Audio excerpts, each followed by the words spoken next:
મહેસાણા સબ જેલમાં રક્ષાબંધનનો પવિત્ર પર્વ સબ જેલર ઇન્સ્પેક્ટર કે.એલ. રાવ સાહેબના સંવેદનશીલ માર્ગદર્શન હેઠળ અનોખી માનવતા સાથે ઉજવાયો. પર્યાવરણના જતનની અનોખી પહેલ જોવા મળી.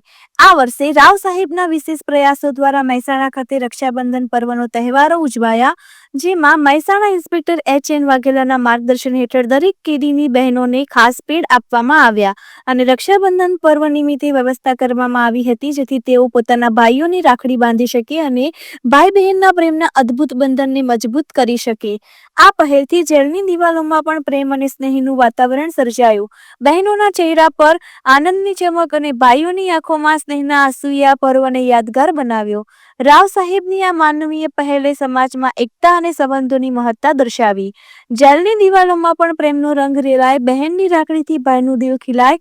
કે.એલ. રાવના માર્ગે બંધન બન્યું અમર, રક્ષાબંધનનો તહેવાર હૈયે હેતનું ઝંકાર.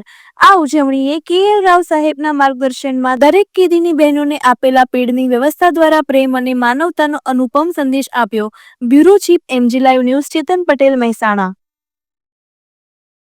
સર, આજે રક્ષાબંધનના કેદીઓને અહીંયા રાખડી બાંધવામાં આવે છે, શું કહેશો?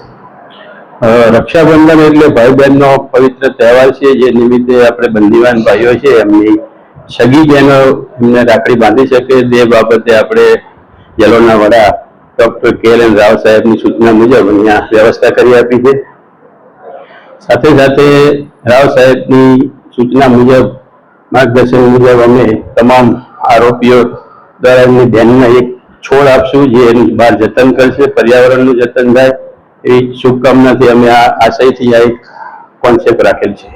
મહેસાણા જિલ્લા જેલમાં કેટલા કેદીઓ છે અને હાલ આપણે અહીંયા 307 પુરુષ અને 7 મહિલા એમ કરીને 314 બંદીવાનો છે, કાચા પાકા બંને થઈને.